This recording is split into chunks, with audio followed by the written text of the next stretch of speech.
ശരിക്കും ഒന്ന് സങ്കൽപ്പിച്ചു നോക്കൂ. ഒരു സമൂഹത്തിൽ വലിയൊരു കലാപം നടക്കുന്നു. ജീവരക്ഷാർത്ഥം ഓടിയൊളിക്കുന്ന ഉയർന്ന ജാതിയിൽപ്പെട്ട ഒരു ബ്രാഹ്മണ സ്ത്രീ ഒരു ദളിത് യുവാവിന്റെ കുടിലിൽ അഭയം പ്രാപിക്കുന്നു. ആലോചിക്കാൻ തന്നെ ഒരു പേടി തോന്നുന്ന സാഹചര്യം.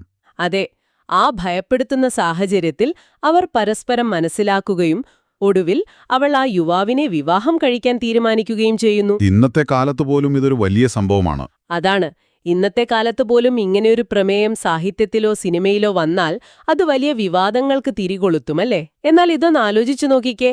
സങ്കൽപ്പിക്കാൻ പോലും ആകാത്തത്ര ജാതീയമായ അന്ധകാരവും അനാചാരങ്ങളും നിറഞ്ഞു നിന്നിരുന്ന 1922 കേരളത്തിൽ ഒരാൾ ഈ പ്രമേയം വെച്ചൊരു കാവ്യം രചിച്ചു. അതെ, ആ പ്രശസ്തമായ ദുരവസ്ഥ. കൃത്യമായി പറഞ്ഞു.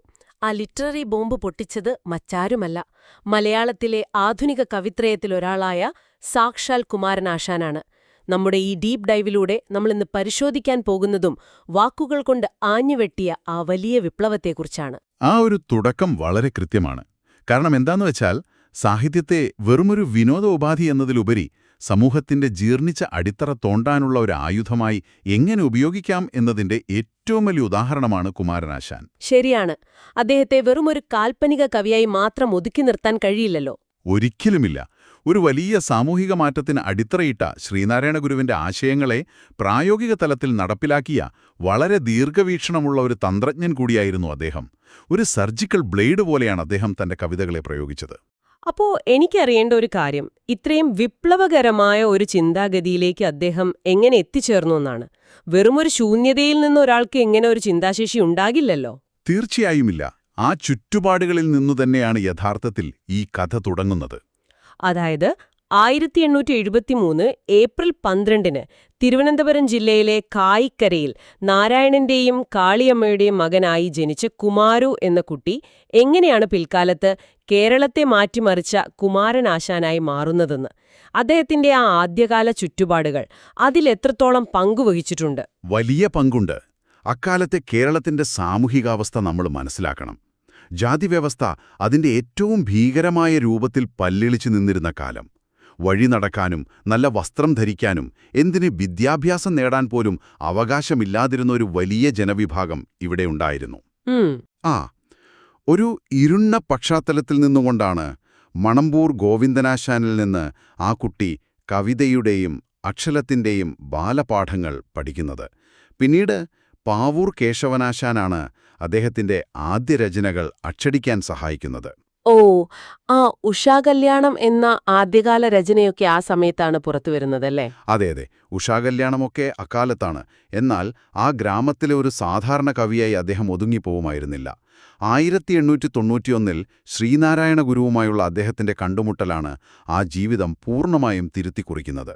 അതായത് ഗുരുവാണ് അദ്ദേഹത്തിലെ യഥാർത്ഥ സാധ്യതകളെ, ആ ഉള്ളിലെ തീപ്പൊരിയെ തിരിച്ചറിയുന്നത്. തുടർന്ന് ഉന്നത പഠനത്തിനായി അദ്ദേഹം കേരളം വിട്ട് പുറത്തേക്ക് പോകുന്നുണ്ടല്ലോ. അതെ, ബാംഗ്ലൂരിലേക്കും ചെന്നൈയിലേക്കും പിന്നീട് 1898 കൊൽക്കത്തയിലേക്കുമൊക്കെ അദ്ദേഹം പോകുന്നുണ്ട്. ന്യായശാസ്ത്രം, വ്യാകരണം, കാവ്യം, ഇംഗ്ലീഷ് എന്നിവയൊക്കെയായിരുന്നു പ്രധാന പഠന വിഷയങ്ങൾ. ഈ യാത്രകൾക്ക് സാമ്പത്തിക സഹായം നൽകിയത് ഡോക്ടർ പൽപ്പു ആണെന്ന് രേഖപ്പെടുത്തിയിട്ടുണ്ട്. ശരിയാണ്. ഡോക്ടർ പൽപ്പു ആശാനെ സ്നേഹത്തോടെ ചിന്നസ്വാമി എന്നും ഗുരുവിനെ പെരിയസ്വാമി എന്നുമാണ് വിളിച്ചിരുന്നത്. ചിന്നസ്വാമിയും പെരിയസ്വാമിയും. അത് കേൾക്കുമ്പോൾ ആ ഒരു ത്രികോണ ബന്ധത്തിന്റെ ആഴവും പരസ്പര വിശ്വാസവും നമുക്ക് വ്യക്തമായി മനസ്സിലാക്കാം. പക്ഷെ ഇവിടെ എനിക്ക് വലിയൊരു കൗതുകം തോന്നുന്നൊരു കാര്യമുണ്ട്. ഈ വിദ്യാഭ്യാസവുമായി ബന്ധപ്പെട്ട ഒരു വലിയ വിരോധാഭാസം. എന്താണത്? അദ്ദേഹം ബാംഗ്ലൂരിലെ ശ്രീ ചാമരജേന്ദ്ര സംസ്കൃത കോളേജിൽ പോയി പഠിക്കുന്നത് ന്യായവിദ്വാൻ കോഴ്സാണ്, അതായത് തർക്കശാസ്ത്രം. അതെ, ലോജിക്. എന്റെ ഒരു ധാരണ വെച്ച് ഈ തർക്കശാസ്ത്രം അല്ലെങ്കിൽ ലോജിക് എന്ന് പറയുന്നത് വളരെ വരണ്ട, കണക്കുപോലെ കൃത്യമായ ഒന്നാണ്. അത് ആഴത്തിൽ പഠിച്ച ഒരാളിൽ നിന്ന് നമ്മൾ സ്വാഭാവികമായി പ്രതീക്ഷിക്കുന്നത് വളരെ വരണ്ട തത്വചിന്തകളാണ്. എന്നാൽ കുമാരനാശാൻ മലയാള കവിതയിൽ കൊണ്ടുവന്നത് അതിമനോഹരമായ ഒരു കാൽപ്പനിക വസന്തമാണ്. തികച്ചും വിപരീതമായ രണ്ട് ധ്രുവങ്ങളല്ലേ ഇത്? ഒറ്റനോട്ടത്തിൽ അതൊരു വലിയ വൈരുദ്ധ്യമായി തോന്നാം. എന്നാൽ ആഴത്തിൽ പരിശോധിച്ചാൽ ആ തർക്കശാസ്ത്ര പഠനമാണ് ആശാന്റെ കവിതകളെ അത്രമേൽ ശക്തവും അജയ്യവുമാക്കിയത് എന്ന് മനസ്സിലാക്കാം. അതായത് ലോജിക് വെച്ച് കവിത എഴുതുക. കൃത്യമായി പറഞ്ഞാൽ അത് തന്നെ. വെറുതെ കുറച്ച് വികാരങ്ങൾ വാരിവിതറി വായനക്കാരെ കരയിപ്പിക്കുകയായിരുന്നില്ല അദ്ദേഹം ചെയ്തത്. തർക്കശാസ്ത്രം അദ്ദേഹത്തെ ഒരാശയത്തെ എങ്ങനെ യുക്തിഭദ്രമായി ഒരു പഴുതുപോലുമില്ലാതെ അവതരിപ്പിക്കാം എന്ന് പഠിപ്പിച്ചു. അപ്പോൾ ആ വൈകാരികതയ്ക്ക് ഇരുമ്പിന്റെ കരുത്തുള്ള ഒരടിത്തറയുണ്ടായിരുന്നു. തീർച്ചയായും. ഉദാഹരണത്തിന്, ജാതിവ്യവസ്ഥ എതിർക്കുമ്പോൾ വെറുതെ അത് തെറ്റാണെന്ന് ഉപദേശിക്കുകയല്ല, മറിച്ച് എന്തുകൊണ്ടത് മനുഷ്യയുക്തിക്ക് നിരക്കുന്നില്ല എന്ന് വായനക്കാരനെ കൊണ്ടുതന്നെ ചിന്തിപ്പിക്കുകയായിരുന്നു അദ്ദേഹം. അതുകൊണ്ടാണ് പിൽക്കാലത്ത് അദ്ദേഹത്തിന് ആശയഗംഭീരൻ എന്ന വിശേഷണം ലഭിച്ചത്. ആശയഗംഭീരൻ, ശരിക്കും അത് വളരെ യോജിച്ചൊരു പേര് തന്നെയാണ്. അതെ. പിന്നെ കൊൽക്കത്തയിലെ പഠനകാലത്ത് ബംഗാളിൽ അലയടിച്ചിരുന്ന നവോത്ഥാന ചിന്തകളും ഈ ലോജിക്കിനൊപ്പം ചേർന്ന് അദ്ദേഹത്തിന്റെ ലോകവീക്ഷണത്തെ വലിയ രീതിയിൽ വിശാലമാക്കിയിട്ടുണ്ട്. അത് ശരിക്കും ഒരു പുതിയ അറിവാണ്. ഒരു വാദത്തെ അല്ലെങ്കിൽ ഒരു ആർഗ്യുമെന്റിനെ കവിതയുടെ രൂപത്തിൽ അവതരിപ്പിക്കുക. ഇനി അദ്ദേഹത്തിന്റെ പ്രവർത്തന മേഖലയിലേക്ക് വന്നാൽ, ഇത്രയും സുദീർഘമായ പഠനമൊക്കെ കഴിഞ്ഞ് ഗുരുവിന്റെ നിർദ്ദേശപ്രകാരം നാട്ടിലെത്തി അരുവിപ്പുറം ആശ്രമത്തിൽ അന്തേവാസിയാകുന്ന ആശാൻ ഒരു കവിയായി മാത്രം അവിടെ ഒതുങ്ങുന്നില്ലല്ലോ. ഇല്ല, അവിടെയാണ് അദ്ദേഹത്തിന്റെ സംഘടനാ പാടവം നമ്മൾ കാണുന്നത്. ഇവിടെയാണ് എന്നെ ഏറ്റവും അത്ഭുതപ്പെടുത്തിയ കാര്യം. ഇന്നത്തെ ഭാഷയിൽ പറഞ്ഞാൽ, ഒരു വലിയ കോർപ്പറേറ്റ് കമ്പനിയുടെ സിഇഒ ആയും അതോടൊപ്പം തന്നെ സാഹിത്യലോകത്തെ ഒരു ക്രിയേറ്റീവ് ഡയറക്ടറായും ഒരാൾ ഒരേ സമയം പ്രവർത്തിക്കുന്നത് ഒന്ന് സങ്കല്പിച്ചു നോക്കൂ നിങ്ങൾ. 1903-ൽ SNDP യോഗം രൂപീകരിക്കപ്പെടുമ്പോൾ അതിന്റെ ആദ്യ സെക്രട്ടറിയായി അദ്ദേഹം ചുമതലയേൽക്കുന്നു. സിഇഒ എന്ന ഉപമ ഈ സാഹചര്യത്തിൽ വളരെ കൃത്യമാണ്. കാരണം 1903 മുതൽ 1919 ജൂലൈ 20 വരെ നീണ്ട 16 വർഷക്കാലം അദ്ദേഹം ആ സമുദായ സംഘടനയുടെ നെടുന്തൂണായി പ്രവർത്തിച്ചു. 16 വർഷം, അത് ചെറിയൊരു കാലയളവല്ല. അല്ലല്ലോ. വെറുതെ ഓഫീസിലിരുന്ന് കത്തുകളയക്കുകയായിരുന്നില്ല അദ്ദേഹം. മറിച്ച് അടിച്ചമർത്തപ്പെട്ട ഒരു ജനതയെ മുഴുവൻ സംഘടിപ്പിക്കുകയും അവർക്ക് വിദ്യാഭ്യാസവും തൊഴിലവസരങ്ങളും അടിസ്ഥാന അവകാശങ്ങളും ഉറപ്പാക്കാൻ രാപ്പകൽ പോരാടുകയായിരുന്നു. പിന്നീട് 1923-ല് അദ്ദേഹം SNDP യോഗത്തിന്റെ പ്രസിഡന്റായും മാറുന്നുണ്ട്. അതെ. ഒപ്പം തന്നെ ഒരു ജനവിഭാഗത്തെ ബോധവൽക്കരിക്കാൻ വ്യക്തമായൊരു മാധ്യമം അനിവാര്യമാണെന്ന് അദ്ദേഹം തിരിച്ചറിഞ്ഞിരുന്നു. ശരിയാണ്. അതിന്റെ ഭാഗമായിട്ടാണ് 1904-ൽ തിരുവനന്തപുരത്ത് നിന്ന് വിവേകോദയം എന്ന പേരിൽ യോഗത്തിന്റെ മുഖപത്രം ആരംഭിക്കുന്നത്. ആ വിവേകോദയത്തിന്റെ ആദ്യ പത്രാധിപർ M. ഗോവിന്ദനായിരുന്നുവെങ്കിലും പിന്നീട് ആശാൻ തന്നെ ആ ചുമതലയേറ്റെടുത്ത് അത് മുന്നോട്ട് കൊണ്ടുപോകുകയായിരുന്നല്ലോ. അതെ. SNDPയുടെ ഇപ്പോഴത്തെ മുഖപത്രം യോഗനാഥമാണ് എന്നത് മറ്റൊരു ചരിത്ര വസ്തുതയാണ്. എങ്കിലും അന്ന് വിവേകോദയത്തിലൂടെ അദ്ദേഹം വലിയൊരു ആശയവിനിമയ ശൃംഖലയ്ക്കാണ് തുടക്കം കുറിച്ചത്. അതുമാത്രമല്ല, സാംസ്കാരിക പ്രവർത്തനങ്ങൾ വിപുലീകരിക്കുന്നതിനായി അദ്ദേഹം ശാരദാ ബുക്ക് ഡിപ്പോ സ്ഥാപിച്ചു. ബുക്ക് ഡിപ്പോ മാത്രമല്ല, ആലുവയിലൊരു ഓട്ട് കമ്പനി കൂടി അദ്ദേഹം സ്ഥാപിച്ചില്ലേ? അതെ. സാമ്പത്തികമായി ഒരു സ്വയം പര്യാപ്തത നേടാൻ വേണ്ടി മാത്രമാണ് ആ ഓട്ട് കമ്പനി അദ്ദേഹം സ്ഥാപിച്ചത്. അത് കേൾക്കുമ്പോൾ ആ മനുഷ്യന്റെ വിഷൻ അല്ലെങ്കിൽ ദീർഘവീക്ഷണം എത്രത്തോളമായിരുന്നു എന്ന് നമ്മൾ അത്ഭുതപ്പെട്ടു പോകും. തീർച്ചയായും. ഈ കടുത്ത ഭരണപരമായ ഉത്തരവാദിത്തങ്ങൾക്കും യാത്രകൾക്കുമിടയിലാണ് അദ്ദേഹത്തിന്റെ വ്യക്തിജീവിതവും മുന്നോട്ടു പോകുന്നത്. വിവാഹം കഴിക്കുന്നത് കുറച്ചു വൈകിയാണല്ലേ? അതെ. 1917-ൽ, അതായത് തന്റെ 45-ാം വയസ്സിലാണ് അദ്ദേഹം വിവാഹിതനാവുന്നത്.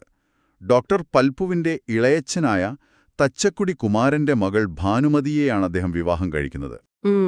ഭരണതലത്തിലും അദ്ദേഹത്തിന്റെ സ്വാധീനം വളരെ വലുതായിരുന്നല്ലോ അന്ന്. വളരെ വലുതായിരുന്നു. 1920-ൽ തിരുവിതാംകൂർ പ്രജാസഭയിലേക്ക് നോമിനേറ്റ് ചെയ്യപ്പെടുന്ന ആദ്യ കവിയായി അദ്ദേഹം മാറി. അത് വെറുമൊരു സാഹിത്യകാരന് ലഭിച്ച അംഗീകാരമായിരുന്നില്ല, മറിച്ച് സമുദായത്തിനു വേണ്ടി ശബ്ദിക്കുന്ന ഒരു ജനനായകനെ ഭരണകൂടം അംഗീകരിക്കുന്നതിന്റെ വ്യക്തമായ തെളിവുകൂടിയായിരുന്നു. ഈ വിവരങ്ങളിൽ നിന്ന് നോക്കുമ്പോൾ 1922 എന്ന വർഷം അദ്ദേഹത്തിന്റെ ജീവിതത്തിൽ പല കാരണങ്ങൾ കൊണ്ടും വളരെ നിർണായകമായ ഒന്നാണെന്ന് കാണാൻ കഴിയുന്നുണ്ട്. തീർച്ചയായും. ആ വർഷം ഒരുപാട് സംഭവങ്ങളുണ്ടായിട്ടുണ്ട്.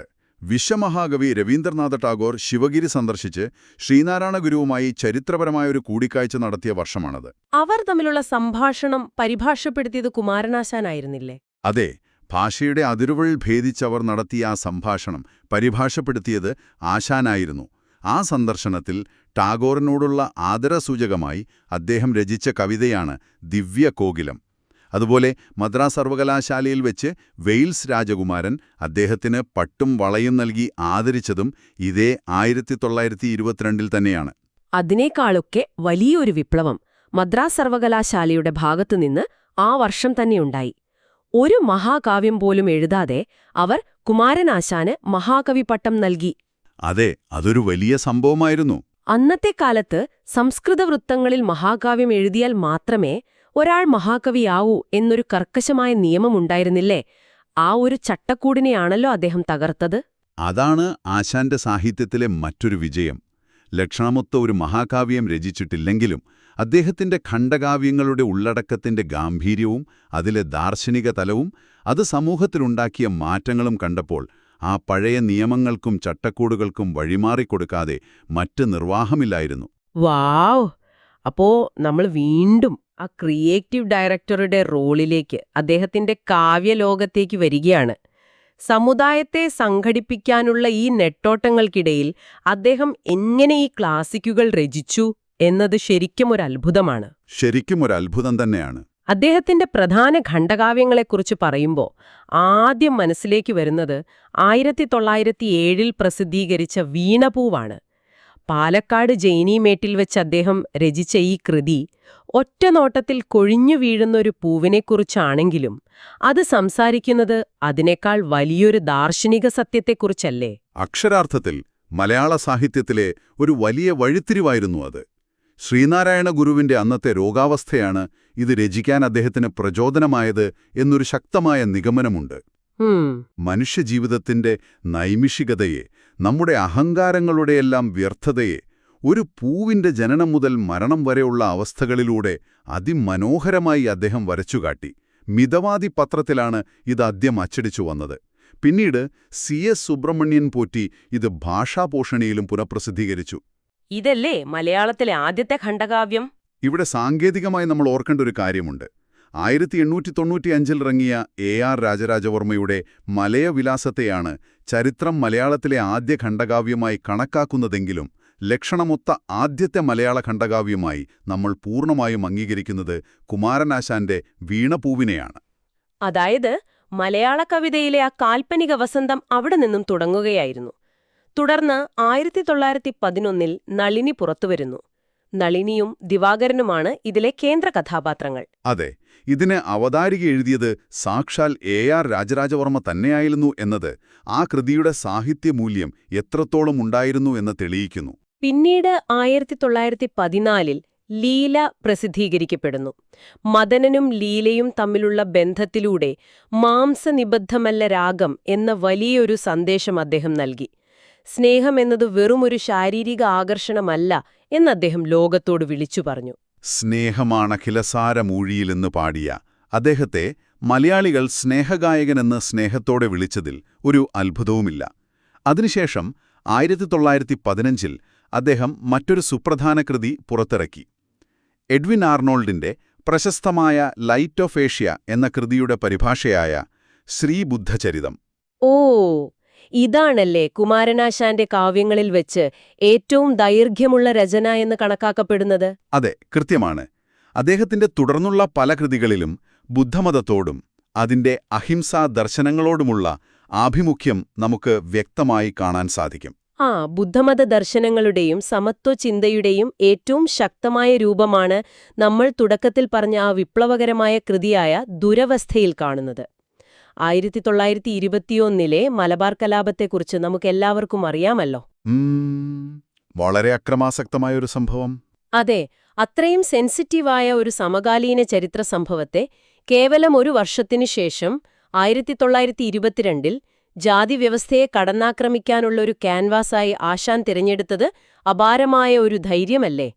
അന്നത്തെ സവർണ സമൂഹത്തിൽ നിന്ന് വലിയ എതിർപ്പുകൾ അദ്ദേഹം നേരിട്ടിട്ടുണ്ടാകില്ലേ? കടുത്ത യാഥാസ്ഥിതിക സമൂഹത്തിൽ നിന്നുള്ള വലിയ എതിർപ്പുകൾ അദ്ദേഹം നേരിട്ടിട്ടുണ്ട്. ഒരു സാധാരണ എഴുത്തുകാരൻ അങ്ങനെയൊരു വിഷയത്തിൽ കൈവയ്ക്കാൻ പോലും ഭയക്കും. ഒരു കലാപത്തിന്റെ പശ്ചാത്തലത്തിൽ പ്രാണരക്ഷാർത്ഥം ഓടിവരുന്ന സാവിത്രി എന്ന അന്തർജനത്തെയും ചാത്തൻ എന്ന പുലയ യുവാവിനെയും ഒരു കുടിലിൽ അദ്ദേഹം ഒന്നിപ്പിച്ചു. എന്നിട്ട് അവർ തമ്മിലുള്ള സംവാദങ്ങളിലൂടെ ജാതി എന്ന നിർമ്മിതി എത്രത്തോളം പൊള്ളയാണെന്നും മനുഷ്യനെ തിരിച്ചറിയേണ്ടത് മനുഷ്യത്വത്തിലൂടെയാണെന്നും അദ്ദേഹം കാണിച്ചു തന്നു. നെല്ലിൻചോട്ടിൽ മുളയ്ക്കും പുല്ലല്ല സാധുപുലയൻ എന്ന വരികളിലൂടെ അദ്ദേഹം അന്നത്തെ സവർണബോധത്തിന്റെ മുഖത്തടിക്കുകയായിരുന്നു. വാവ്! ഭരണപരമായ ഉത്തരവുകൾ കൊണ്ട് മാത്രം തിരുത്താൻ കഴിയാത്ത മനുഷ്യന്റെ മനസ്സിലെ ജാതിബോധത്തെ വികാരങ്ങൾ കൊണ്ട് കീറിമുറിക്കുകയായിരുന്നു അദ്ദേഹമെന്ന് പറയാം. അതെ, ആ ഒരൊറ്റ കവിതയുണ്ടാക്കിയ സാമൂഹിക പ്രകമ്പനം കേരള ചരിത്രത്തിൽ വളരെ വലുതാണ്. അതേ വർഷം തന്നെ, അതായത് 1922 പുറത്തിറങ്ങിയ ചണ്ഡാല ഭിക്ഷുകി, അതിനുശേഷം 1923 ഇറങ്ങിയ കരുണ എന്നീ കൃതികളും ബുദ്ധമത ദർശനങ്ങളെ മുൻനിർത്തിക്കൊണ്ട് മനുഷ്യന്റെ അഹങ്കാരങ്ങളെയും ജാതി വ്യവസ്ഥയെയും ചോദ്യം ചെയ്യുന്നവയാണ്. ഈ ചണ്ഡാല ഭിക്ഷുകിയിലെ പ്രമേയം എന്തായിരുന്നു? മാതങ്കി എന്ന ചണ്ഡാല യുവതിക്ക് ബുദ്ധശിഷ്യനായ ആനന്ദഭിക്ഷുവിനോട് തോന്നുന്ന അധിനിവേശമാണ് ചണ്ഡാല ഭിക്ഷുകിയിലെ പ്രമേയം. അതുപോലെ വാസവദത്ത എന്ന ധനികയായ വേശ്യാസ്ത്രീക്ക് ഉപഗുപ്തനോട് തോന്നുന്ന അധിനിവേശമാണ് കരുണയുടെ പ്രമേയം. കുമാരനാശാന്റെ കാവ്യജീവിതത്തിലെ അവസാനത്തെ പ്രധാന രചന കൂടിയാണ് കരുണയെന്നത് ഇവിടെ എടുത്തു പറയേണ്ടതാണ്. മറ്റു ചില പ്രധാന കൃതികൾ കൂടി നാം മറന്നുപോകരുത്. AR രാജരാജവർമ്മയുടെ നിര്യാണത്തിൽ അനുശോചിച്ച് അദ്ദേഹം രചിച്ച വിലാപകാവ്യമാണ് പ്രരോധനം. ഇതിലെ വരികൾ വളരെ പ്രസിദ്ധമാണ്, അല്ലേ? അതെ, കലിനികരത്തൊത്ത മനീഷയും മഷിയുണങ്ങാത്ത പൊൻപേനയും വാണിക്കു തനിയേ ഒഴിഞ്ഞുവെച്ച ഒരു സിദ്ധികൾ എന്നദ്ദേഹം ARനെക്കുറിച്ച് ഇതിൽ എഴുതിയിരിക്കുന്നു. അതുപോലെ വാൽമീകിയുടെ ആശ്രമത്തിലിരുന്നുകൊണ്ട് തന്റെ കഴിഞ്ഞ കാലത്തെക്കുറിച്ച് ആഴത്തിൽ ചിന്തിക്കുന്ന സീതയെ അവതരിപ്പിക്കുന്ന ചിന്താവിഷ്ടയായ സീത, ശങ്കരശതകം, വിചിത്രവിജയം തുടങ്ങിയവയും അദ്ദേഹത്തിന്റെ സർഗപ്രതിഭയുടെ ഉത്തമ ഉദാഹരണങ്ങളാണ്. ഇതിനിടയിൽ 1918 അദ്ദേഹം പ്രസിദ്ധീകരിച്ച ഗ്രാമവൃക്ഷത്തിലെ കുയിൽ എന്ന കവിതയെക്കുറിച്ച് പറയാതിരിക്കാൻ കഴിയില്ല. അത് വളരെ വ്യക്തിപരമായ ഒരു കവിതയാണ്. അതെ, താനിപ്പൊരു സമുദായ സംഘടനയുടെ സെക്രട്ടറി എന്ന നിലയിലാണ് അറിയപ്പെടുന്നെങ്കിലും ഭാവിയിൽ കാലം തന്നെ ഓർക്കാൻ പോകുന്നത് തന്റെ കവിതകളിലൂടെയാകും. ഒരു കവിയായിട്ടാകും താൻ കാലാതിവർത്തിയായി നിലനിൽക്കുക എന്നദ്ദേഹം അതിലൂടെ മുൻകൂട്ടി പ്രഖ്യാപിക്കുകയായിരുന്നു എന്ന് തോന്നിപ്പോകും. ശരിയാണ്. അദ്ദേഹത്തിന്റെ പല വരികളും അക്കാലത്ത് സ്വാതന്ത്ര്യസമര സേനാനികൾക്ക് പോലും വലിയ ആവേശമായിരുന്നു. സ്വാതന്ത്ര്യഗാഥയിലെ വെട്ടിമുറിക്കുക കാൽച്ചങ്ങല വിഭോ പൊട്ടിച്ചെറിയുക കക്കൈവിലങ്ങും, അല്ലെങ്കിൽ ഒരു ഉദ്ബോധനം എന്ന കവിതയിലെ പാരതന്ത്ര്യ മാനികൾക്ക് മൃതിയേക്കാൾ ഭയാനകം എന്നൊക്കെയുള്ള വരികൾ ഉറങ്ങിക്കിടന്ന ഒരു ജനതയുടെ ശിരകളിൽ തീ പടർത്തുന്നവയായിരുന്നു. സത്യത്തിൽ ഒരു വശത്ത് വിപ്ലവത്തിന്റെ തീപ്പൊരികളും മറുവശത്ത് കാൽപ്പനികതയുടെ വസന്തവും ഒരുപോലെ വഴങ്ങുന്ന സവിശേഷമായൊരു തൂലികയായിരുന്നു അദ്ദേഹത്തിൻ്റേത്. തന്റെ യുക്തിഭദ്രമായ വാദങ്ങളിലൂടെ സമൂഹത്തെ അദ്ദേഹം തിരുത്തിക്കുറിച്ചു. പക്ഷേ ആ തൂലിക വളരെ അപ്രതീക്ഷിതമായൊരു ദുരന്തത്തിലൂടെ നിശ്ചലമാവുകയായിരുന്നു. അതെ, ആ അന്ത്യം മലയാളികളെ സംബന്ധിച്ചൊരു വലിയ ഞെട്ടൽ തന്നെയായിരുന്നു. 1924 ജനുവരി 16 കൊല്ലവർഷ കണക്കനുസരിച്ച് പറയുകയാണെങ്കിൽ 1999 മകരം 3 അദ്ദേഹത്തെ നമുക്ക് നഷ്ടമായി. കൊല്ലത്തുനിന്ന് ആലപ്പുഴയ്ക്കു പോകുകയായിരുന്ന റെഡീമർ എന്ന ബോട്ട് പല്ലനയാറ്റിൽ മറിഞ്ഞുണ്ടായ ദാരുണമായ അപകടത്തിലല്ലേ അദ്ദേഹം മരിക്കുന്നത്? അതെ, ആധുനിക കവിത്രയത്തിൽ ആദ്യം മരിച്ചതും ആശാനാണ്. ഇവിടെ എനിക്ക് വല്ലാതെ ഫീൽ ചെയ്യുന്നൊരു വലിയ വിരോധാഭാസമുണ്ട്. വീണപൂവിൽ ഒരു പൂവിന്റെ അന്ത്യത്തെക്കുറിച്ച് എഴുതുമ്പോൾ അദ്ദേഹം ഉപയോഗിച്ച വരികൾ അന്തമില്ലാത്തുള്ളൊരാഴത്തിലെന്നോ ഹന്ത, താഴ്ന്നു താഴ്ന്നു കഷ്ടം എന്നാണ്. പല്ലനയാറ്റിന്റെ ആഴങ്ങളിലേക്ക് താഴ്ന്നുപോയ അദ്ദേഹത്തിന്റെ സ്വന്തം അന്ത്യത്തെക്കുറിച്ചുള്ളൊരു പ്രവചനമായിരുന്നോ ആ വരികൾ എന്ന് നാം അറിയാതെ തന്നെ ചിന്തിച്ചുപോകും. ഒരു കവി തന്റെ സ്വന്തം മരണം മുൻകൂട്ടി എഴുതിവെച്ചതുപോലെ. ആലപ്പുഴ ജില്ലയിലെ പല്ലനയിലുള്ള കുമാരകോടിയിലാണ് അദ്ദേഹം അന്ത്യവിശ്രമം കൊള്ളുന്നത്. അവിടെ അദ്ദേഹത്തിന്റെ ഓർമ്മകൾക്കായി ഒരു സ്മാരകവുമുണ്ട്. അദ്ദേഹത്തിന്റെ സ്വാധീനം സാഹിത്യലോകത്ത് എത്രത്തോളം ഉണ്ടായിരുന്നു എന്ന് മനസ്സിലാക്കാൻ പ്രമുഖർ അദ്ദേഹത്തിന് നൽകിയ വിശേഷണങ്ങൾ ശ്രദ്ധിച്ചാൽ മതിയാവും. തീർച്ചയായും. ജോസഫ് മുണ്ടശ്ശേരി അദ്ദേഹത്തെ വിശേഷിപ്പിച്ചത് വിപ്ലവത്തിന്റെ ശുക്രനക്ഷത്രം എന്നാണ്. തായാട്ട് ശങ്കരൻ അദ്ദേഹത്തെ നവോത്ഥാനത്തിന്റെ കവിയെന്നും വിളിച്ചു. അദ്ദേഹത്തിന്റെ ജീവിതത്തെയും കൃതികളെയും കുറിച്ച് നിരവധി ആഴത്തിലുള്ള പഠനങ്ങളും ജീവചരിത്രങ്ങളും പിന്നീട് വന്നിട്ടുണ്ടല്ലോ. പ്രൊഫസർ MK സാനു രചിച്ച മൃത്യുഞ്ജയം കാവ്യഗീതം, K സുരേന്ദ്രൻ രചിച്ച കുമാരനാശാൻ, സുകുമാർ അഴീക്കോട് രചിച്ച ആശാന്റെ സീതാകാവ്യം എന്നിവയൊക്കെ ആ മഹത്തായ ജീവിതത്തിലേക്കുള്ള കൃത്യമായ വെളിച്ചം വീശുന്ന പുസ്തകങ്ങളാണ്. ഇനി സ്മാരകങ്ങളെക്കുറിച്ച് പറയുമ്പോൾ തിരുവനന്തപുരം ജില്ലയിലെ തോന്നയ്ക്കലുള്ള Kumaranasan national institute of culture ഓർക്കേണ്ടതുണ്ട്. അതെ, 1958-ൽ അന്നത്തെ വിദ്യാഭ്യാസ മന്ത്രിയായിരുന്ന ജോസഫ് മുണ്ടശ്ശേരിയുടെ മുൻകൈയിലാണ് ഈ ആശാൻ സ്മാരകം സ്ഥാപിതമാകുന്നത്. പിന്നീട് അതൊരു വലിയ സാംസ്കാരിക ഇൻസ്റ്റിറ്റ്യൂട്ടായി വളർന്നു. ഇതിന്റെ ആദ്യ പ്രസിഡന്റായിരുന്നത് ആർ ശങ്കറും ആദ്യ സെക്രട്ടറി സാക്ഷാൽ കുമാരനാശാന്റെ മകൻ പ്രഭാകരനുമായിരുന്നു എന്നത് ചരിത്രത്തിലെ മറ്റൊരു സുപ്രധാന ഏടാണ്. അതുപോലെ തലസ്ഥാന നഗരിയായ തിരുവനന്തപുരത്ത് പാളയത്ത് കേരള യൂണിവേഴ്സിറ്റിക്ക് മുന്നിലായി ആശാൻ സ്ക്വയറിലാണ് അദ്ദേഹത്തിന്റെ പ്രസിദ്ധമായ പ്രതിമ സ്ഥാപിച്ചിട്ടുള്ളത്. അദ്ദേഹത്തിന്റെ സ്മരണാർത്ഥം നൽകുന്ന വളരെ പ്രധാനപ്പെട്ട ഒരു പുരസ്കാരമാണ് ആശാൻ വേൾഡ് പ്രൈസ്. ഈ പുരസ്കാരം ആദ്യമായി ലഭിച്ചത് പ്രശസ്ത കവി NN കക്കാടിനായിരുന്നു. അതുപോലെ അദ്ദേഹത്തിന് രാജ്യം നൽകിയ മറ്റൊരു വലിയ ആദരവാണ് ഇന്ത്യൻ തപാൽ സ്റ്റാമ്പ്. ഇന്ത്യൻ സ്റ്റാമ്പിൽ ഇടം നേടിയ ആദ്യ മലയാള കവി എന്ന ബഹുമതിയും ആശാനുള്ളതാണ്. 1973-ലാണ് ആ സ്റ്റാമ്പ് പുറത്തിറങ്ങിയത്. അപ്പോൾ നമ്മൾ ഇതിന്റെ ഒരു അവസാനത്തിലേക്ക് വരികയാണ്. കായിക്കരയിലെ ജനനം മുതൽ പല്ലനയാറ്റിലെ ആ ദാരുണമായ അന്ത്യം വരെയുള്ള അദ്ദേഹത്തിന്റെ ജീവിതയാത്ര, ഡോക്ടർ പൽപ്പുവിന്റെ സഹായത്തോടെ കൊൽക്കത്തയിൽ വരെ നീണ്ട അദ്ദേഹത്തിന്റെ വിദ്യാഭ്യാസം, SNDP യോഗത്തിലൂടെ സമുദായത്തെ സംഘടിപ്പിച്ച സമാനതകളില്ലാത്ത പ്രവർത്തനങ്ങൾ, ഒപ്പം വീണപൂവ്, ദുരവസ്ഥ, കരുണ തുടങ്ങിയ ആ കൃതികളുടെ സാമൂഹിക പ്രസക്തി, അദ്ദേഹത്തിന്റെ പേരുള്ള സ്മാരകങ്ങൾ, വിശേഷണങ്ങൾ തുടങ്ങി ആ ജീവിതവുമായി ബന്ധപ്പെട്ട എല്ലാ പ്രധാന വിവരങ്ങളും നാം ഈ ഡീപ് ഡൈവിലൂടെ വിശദമായി തന്നെ വിശകലനം ചെയ്തു കഴിഞ്ഞു. അതെ, വെറുമൊരു കവി എന്നതിലുപരി ഒരു സമുദായത്തെ എങ്ങനെ ഉദ്ധരിക്കാമെന്ന് ചിന്തിച്ച ഒരു യഥാർത്ഥ നവോത്ഥാന നായകനായിരുന്നു അദ്ദേഹം എന്നത് ഈ വിശകലനത്തിലൂടെ വ്യക്തമാണ്. വെറുമൊരു വ്യക്തിയുടെ ചരിത്രമല്ല നമ്മളിന്ന് വിശകലനം ചെയ്തത്, മറിച്ച് തർക്കശാസ്ത്രത്തിന്റെ യുക്തി ഉപയോഗിച്ച് കവിത എഴുതുകയും ആ കവിതകളെ ഒരു വലിയ സമൂഹത്തിന്റെ അന്ധവിശ്വാസങ്ങളെയും അനാചാരങ്ങളെയും വേരോടെ പിഴുതെറിയാനുള്ള ഒരു ആയുധമാക്കി മാറ്റുകയും ചെയ്ത ഒരു മനുഷ്യന്റെ ചരിത്രമാണ്. തീർച്ചയായും നമ്മുടെ ഈ ഡീപ് ഡൈവ് ഇവിടെ അവസാനിക്കുകയാണ്. എന്നാൽ അവസാനിപ്പിക്കുന്നതിന് മുമ്പ് നിങ്ങൾക്ക് സ്വയം ചിന്തിക്കാൻ ഒരു വലിയ ചോദ്യം ഞാൻ വിട്ടുതരികയാണ്. ഒന്ന് ചിന്തിച്ചു നോക്കൂ നിങ്ങൾ. കുമാരനാശാൻ പല്ലനയാറ്റിൽ മുങ്ങിമരിക്കുമ്പോൾ അദ്ദേഹത്തിന് വെറും 51 വയസ്സ് മാത്രമേ ഉണ്ടായിരുന്നുള്ളൂ. ശരിയാണ്, വളരെ ചെറിയ പ്രായം. അദ്ദേഹത്തിന്റെ മരണത്തിന് തൊട്ടു മുമ്പുള്ള ആ 2 വർഷങ്ങളിലാണ് സമൂഹത്തെ ഏറ്റവും കൂടുതൽ പ്രകമ്പനം കൊള്ളിച്ച, ജാതി വ്യവസ്ഥയെ വലിച്ചുകീറിയ ദുരവസ്ഥയും കരുണയുമൊക്കെ അദ്ദേഹം എഴുതിയത്. അദ്ദേഹം ഒരു 20 വർഷം കൂടി ജീവിച്ചിരുന്നെങ്കിലോ? ഇന്ത്യ സ്വാതന്ത്ര്യത്തിലേക്ക് അടുക്കുന്ന ആ വലിയ രാഷ്ട്രീയ പ്രക്ഷുബ്ധതയുടെ കാലത്ത് അദ്ദേഹത്തിന്റെ ആ യുക്തിഭദ്രമായ തൂലികയിൽ നിന്ന് എത്രത്തോളം തീക്ഷ്ണമായ രചനകൾ കൂടി മലയാളത്തിന് ലഭിക്കുമായിരുന്നു. ആ ശക്തമായ ആശയങ്ങൾ നമ്മുടെ സമൂഹത്തെ ഇനിയും എത്ര മാറ്റിമറിക്കുമായിരുന്നു. ആ ചിന്ത നിങ്ങളുടെ ഭാവനയ്ക്ക് വിട്ടുതരികയാണ്. കൂടുതൽ അറിവുകളും പുതിയ ചിന്തകളുമായി മറ്റൊരു വിഷയത്തിലൂടെ നമുക്ക് വീണ്ടും കാണാം. ഈ ഡീപ് ഡൈവ് ശ്രദ്ധിച്ചതിന് നന്ദി.